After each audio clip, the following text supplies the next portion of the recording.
Why do you still wear that filthy old jacket? Hunter sneered, his voice slicing through the cold morning air of the school hallway. Your dad wasn't anyone. Just some grunt who got himself killed, Blake added with a smirk, tugging at the sleeve. They laughed, sharp, empty laughter fingers, clawing at the jacket, trying to strip away the only piece of his father Ben had left. In the office, they waited smug, unbothered. Ben sat still, quiet, refusing to give them what they wanted, refusing to say he was sorry. Then the sound of tires crunching gravel outside. Two black SUVs rolled to a stop in front of the school. And when the colonel stepped through the door, not a word was spoken. He didn't need to speak, because sometimes honor doesn't need a stage.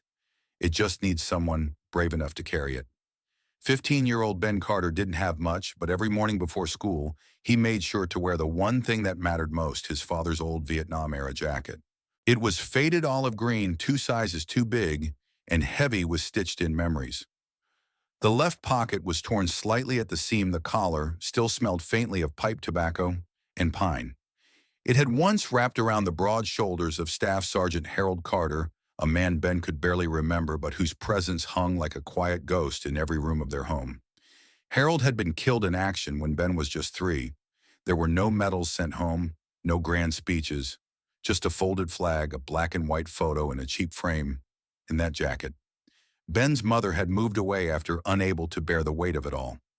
So it was his grandfather Walter Carter, a stone-faced Korean war vet, with calloused hands and a firm voice, who raised the boy in a creaky old house on the edge of town. They lived in rural Kentucky, in a place where names carried weight and memory ran deeper than the rivers. The kind of town where people still tipped their hats to the pastor, where tractors sometimes outnumbered sedans in the school parking lot, and where "who your daddy is" still meant something. That was the trouble. At Maple Hill High, Ben wasn't anyone's quarterback's son or senator's nephew. He was the quiet kid in the old military jacket, the one who kept his head down in the hallway and never joined in the cafeteria laughter. He didn't wear name-brand sneakers or post videos on TikTok. He carried a brown leather wallet with a picture of his father tucked inside. Every once in a while, you'd catch him thumbing the edge of it with quiet reverence, like he was afraid the image might fade if he looked away too long. Most kids didn't understand why he wore that jacket every day. But Ben did. It was armor. It was proof. It was a way of saying, my father stood for something, and I won't let the world forget it. Not now. Not ever. Hunter Wills walked through the halls of Maple Hill High like they'd been built just for him, and in a way they had. His father, Mayor Glenn Wills, had his name etched into a brass plaque in the front lobby. Donor of the new scoreboard, sponsor of the robotics lab, the very man who cut the ribbon at every school event like he owned the town. And Hunter wore that legacy like armor, invisible and smug. Blake Tisdale and Sean McCaffrey flanked him like loyal dogs. Blake, the broad-shouldered linebacker, was all impulse and elbows, quick with a shove and quicker with a smirk. Sean was smaller, quieter, always a step behind, but his laugh came sharp and obedient anytime Hunter cracked a cruel joke. And Ben Carter, with his father's jacket and his silence, might as well have painted a target on his back.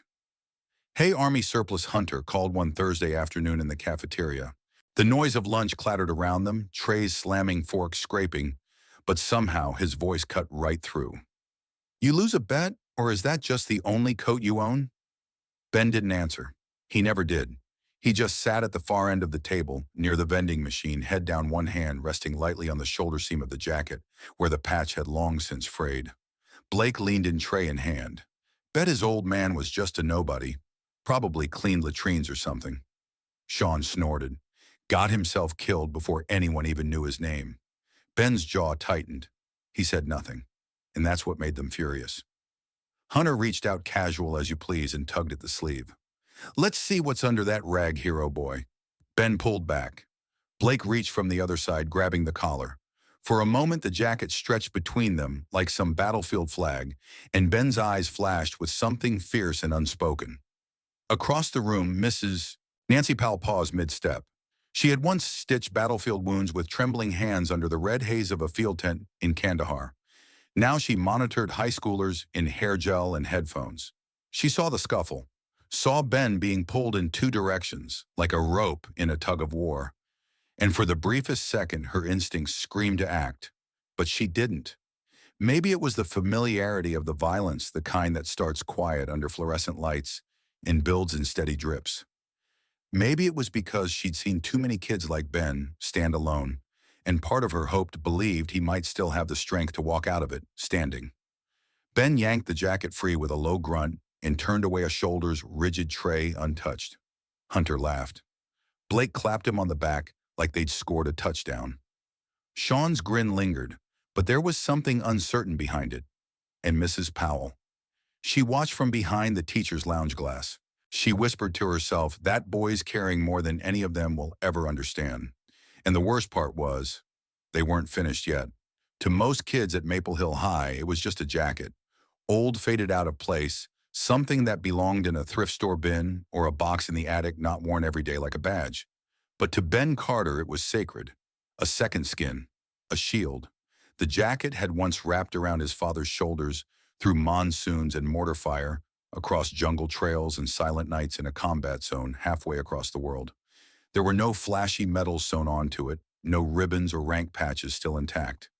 But every fray, every faint stain and worn edge told a story Ben had never heard, but somehow understood. In quiet moments at home, sitting on the back porch while his grandfather dozed off in the old rocking chair, Ben would run his fingers along the seams. He imagined where his father might have stood while wearing it. Maybe on a hill in Laos, rain dripping off his helmet, waiting for an order that never came. Maybe crouched beside a wounded comrade using the jacket to plug a bullet hole. Maybe just sitting beneath a tree writing the letter Ben now kept in his wallet, never opened, only felt. The scent never left it. A strange blend of tobacco, sweat, and pine. Even now, after years, it still clung to the fabric, like memory, refusing to fade. It was the only thing of his father's the army had returned, besides a flag and a letter. His mother had buried her grief and walked away. But the jacket stayed with Ben through every growth spurt and every silent lunch. To him, it wasn't about dressing up or pretending. It was about holding on. And in a town where boys measured worth in touchdowns, trucks, or family names, Ben's jacket was his quiet rebellion. His way of saying, I come from something real, something hard-earned, something you can't laugh away. They could mock him, they could push him. But as long as he wore that jacket, his father walked beside him, and that was worth more than 1,000 medals. It happened on a Friday afternoon right before the final bell. The air had that sharp metallic bite that comes just before winter sets in for good. Students were spilling out of classrooms in packs already planning their weekends, some heading to football practice, others to the gas station down the road where they'd loiter until dinner. No one was paying attention to the patch of grass behind the school near the old flagpole. No one but Ben Carter and the three boys waiting for him. He took the same route home every day, past the cracked pavement, down the slope behind the gym, and along the trail that led to his grandfather's farm. It was quiet away from the eyes and laughter. Safe, or so he thought. Hey, Carter, Hunter. Wills called out, stepping out from behind the maintenance shed. Blake and Sean flanked him like shadows. Ben froze for a second, just a second, then kept walking. But Hunter wasn't there to talk. You think you're better than the rest of us because you wear that thing every day, he asked, voice low and tight. Ben stopped. Not because he was afraid, but because he was tired. It's just a jacket, Ben said. Blake laughed. If it's just a jacket, you won't mind giving it up.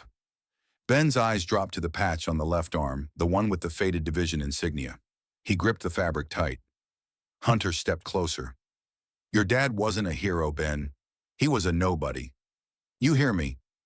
A nobody who got himself killed. And then it happened quick and mean. Blake shoved Ben hard. He stumbled but didn't fall. He clutched the jacket tighter. Sean hesitated, shifting uneasily, but Hunter didn't. He lunged, grabbing the collar and pulling. The seams groaned. Ben twisted, fists clenched, but he didn't swing. He just shouted, "It's mine, not anymore," Hunter hissed. Together they wrestled him to the ground. The damp earth soaked through his jeans. Cold mud splashed across his back. His knuckles scraped the gravel as he fought to keep the jacket close. But they were stronger. 3 against 1. Blake leaned down, eyes gleaming with cruelty. Say it. Say your dad was nothing. Ben's lips parted, not from fear but from defiance. No, he whispered. I won't. He tasted blood where his lips split, but still he held on. Across the field from a classroom window, Mrs. Nancy Powell watched. And this time she didn't hesitate. She turned away from the glass and walked straight for the basement file room, her jaw set, her pulse quickened. Somewhere down there she knew was the truth. Because if Ben Carter could bleed for his father's name, then the least she could do was remind the world why that name mattered. And in that moment, the tide began to turn. Mrs. Nancy Powell hadn't stepped into the school's record basement in years. It smelled of dust, mold, and forgotten things, filing cabinets jammed with faded report cards, broken science fair trophies, and old football programs from decades past. Most teachers didn't even know the light switch still worked. But she did. She flipped it on the flickering fluorescent bulb, casting long shadows over the cluttered room. Her hands trembled, not from age but purpose. She had seen the fight from her second-floor classroom. She had watched Ben Carter shoved into the mud-fist-clenched jacket twisted in the hands of boys who didn't know a thing about service or sacrifice, and it shook something loose inside her, something she'd buried. Nancy had been an Army nurse once stationed at Camp Victory during the worst of the Iraq surge. She remembered nights filled with the screams of young men, too broken to cry out. She'd seen bravery not from the loudest, but from the ones who simply endured. And Ben Carter reminded her of those boys. She pulled open a dented cabinet drawer labeled CD and began sifting. She didn't know what she was looking for exactly. Maybe a service record, maybe an old letter or commendation, maybe something the school had forgotten to throw away. After 20 minutes of digging through dust-covered files and curling pages, she found it wedged between a 1995 yearbook and a PTA budget report.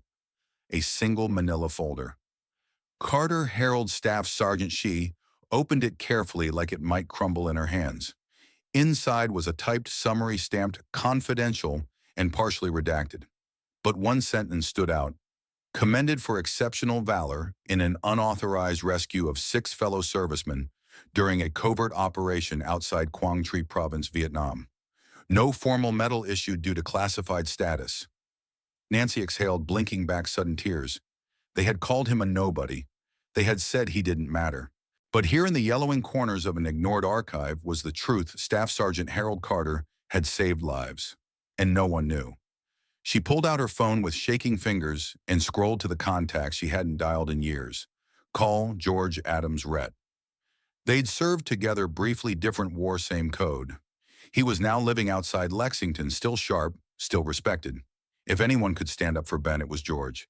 He answered after 2 rings. Nancy, it's been a while. I need your help, she said. There's a boy and a jacket and a name that deserves to be remembered. She emailed him the file within the hour. That night she couldn't sleep, not from guilt, but from anticipation. Because for the first time in years, she wasn't just a teacher. She was a soldier again. And tomorrow she wouldn't be the only one standing beside Ben Carter. By morning, the entire school hummed with low whispers and restless glances. Something was coming. No one could say what, but they felt it.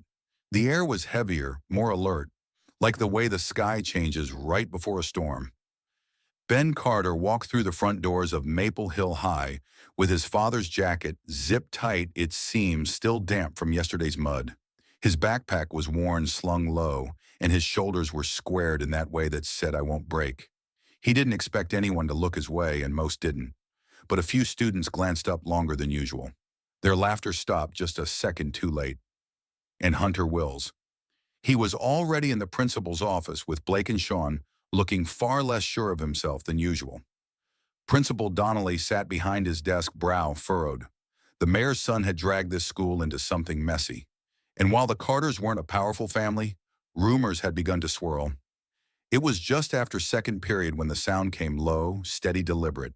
Tires on gravel. Every student near the front windows turned. A few teachers peered out into the cold, late autumn sunlight, shading their eyes with their hands. 2 black SUVs pulled slowly into the circular driveway. Not speeding, not flashing lights. Just arriving. The vehicles rolled to a quiet stop, their matte finish catching the pale sun.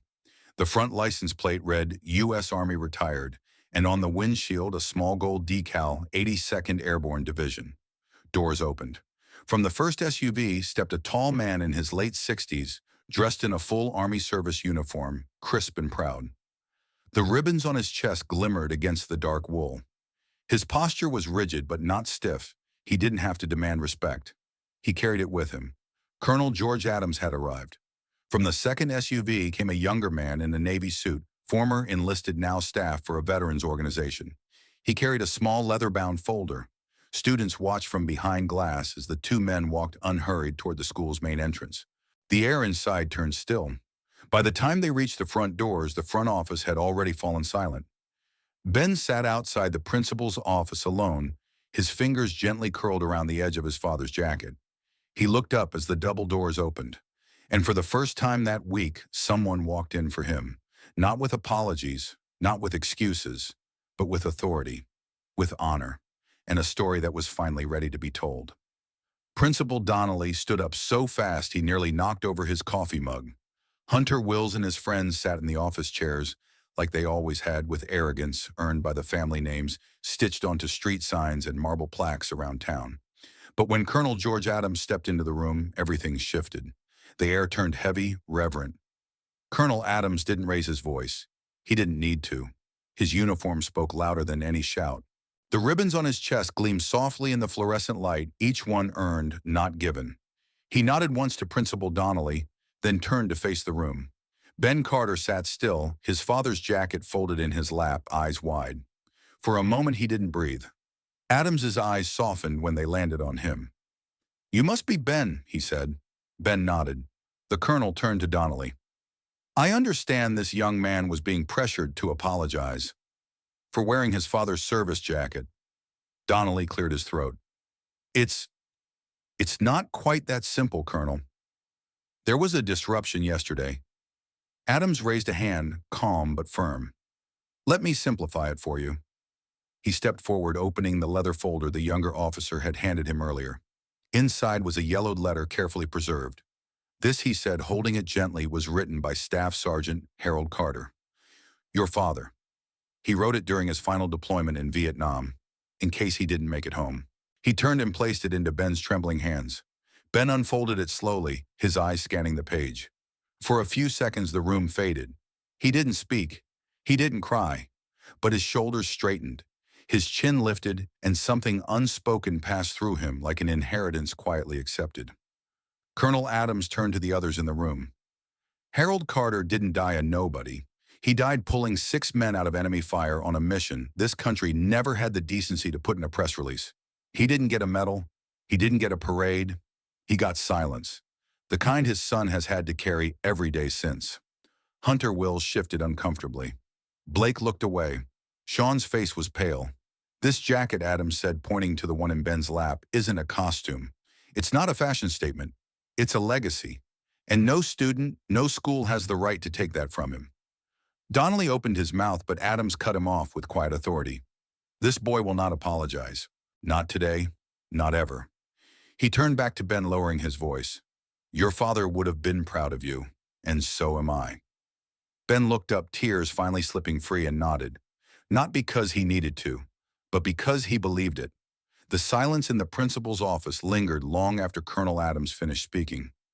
No one dared to fill it. Hunter Wills, once smug and sharp-tongued, now stared at the floor. His father's title didn't matter in that room, not against the weight of truth and service. Blake fidgeted with the sleeve of his hoodie, the usual sneer nowhere in sight. Sean looked like he wanted to disappear altogether. Principal Donnelly cleared his throat, but his voice had shrunk. I think we can conclude this meeting." Colonel Adams nodded, not as permission, but as closure. Ben stood slowly, folding his father's jacket with deliberate care and tucking the letter inside. As he turned to leave, he didn't look at the boys who'd pushed him into the mud or the man who nearly forced him to apologize. He just walked toward the door, shoulders straighter than they'd ever been. When he stepped into the hallway, everything changed. A hush followed him, rippling through students who had gathered near the office doors. Word had spread fast. 2 black SUVs, a colonel in full-dress uniform, a boy who hadn't backed down.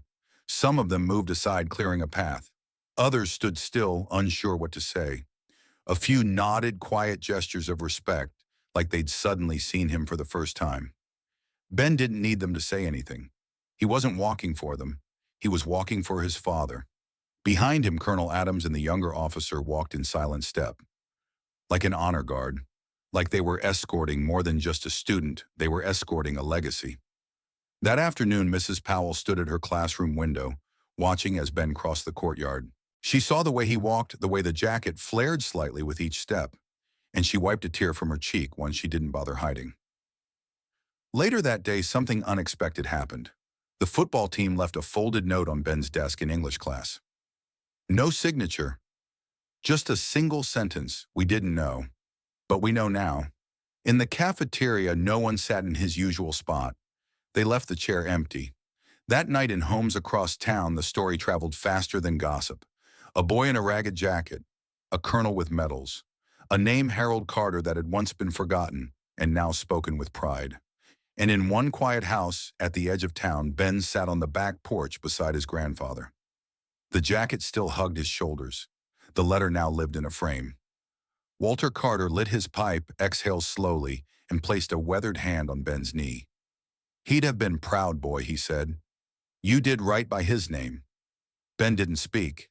He just nodded and looked out at the stars where memory and meaning met in silence. By Monday, everything at Maple Hill High felt different. There were no official announcements, no assemblies, no emails from the principal explaining why the mayor's son no longer strutted through the halls with that same careless confidence. But students knew. Teachers knew. The story had spread like wildfire, passed through whispered conversations at lunch tables, and murmured over homework assignments. The boy in the old army jacket wasn't just the quiet kid anymore. He was Ben Carter, son of Staff Sergeant Harold Carter, the boy who stood when others would have bent. When Ben entered the building that morning, the usual snickers were gone. Eyes still followed him, but not with mockery, more like with reverence. Some of the seniors gave him a subtle nod as he walked by. A few underclassmen moved out of the way without being asked. Even Hunter Wills now, a shadow of the brash boy he'd been, kept his head down and his mouth shut. Mrs. Powell met Ben at the door of her classroom. She didn't say much, just placed a small envelope on his desk before the bell rang. Inside was a photograph, an old one. It showed his father much younger, standing beside a field hospital tent, arms crossed, smiling faintly. On the back, she'd written in neat script, "He saved lives without needing credit. And now so have you." Ben didn't need to respond. He just slipped the photo into his wallet behind the letter. At lunch, something remarkable happened.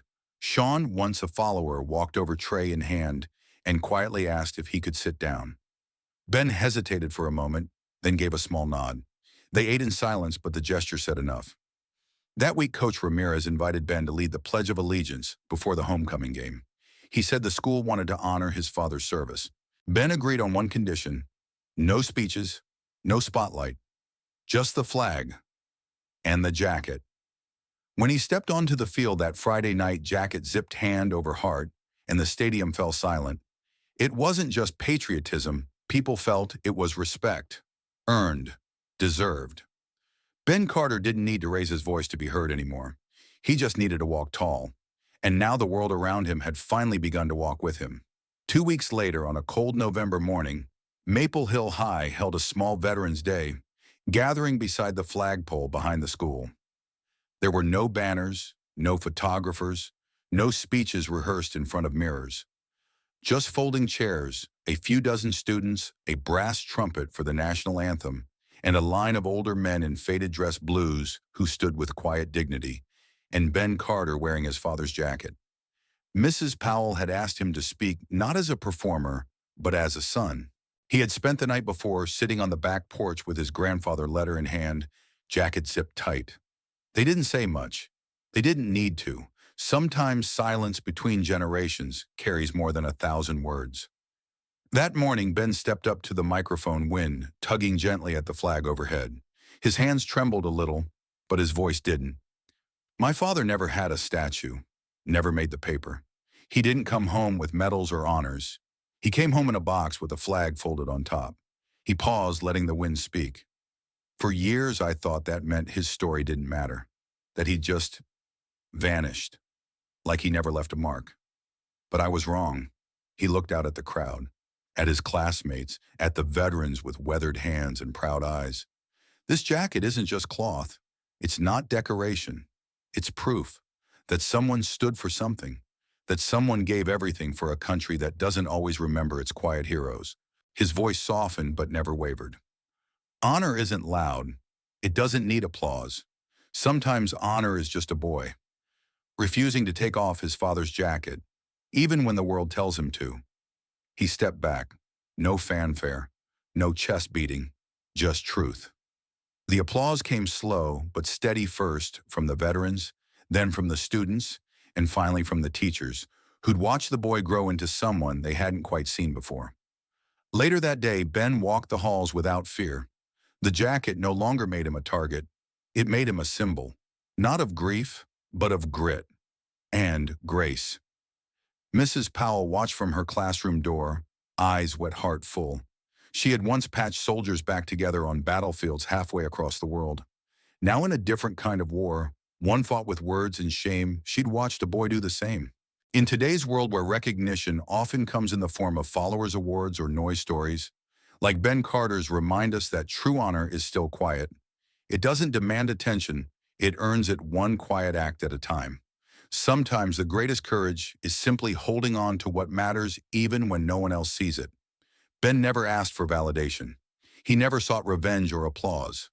All he did was wear a jacket that meant something, something real. And in doing so, he reminded an entire town, and perhaps now all of us, what it means to remember.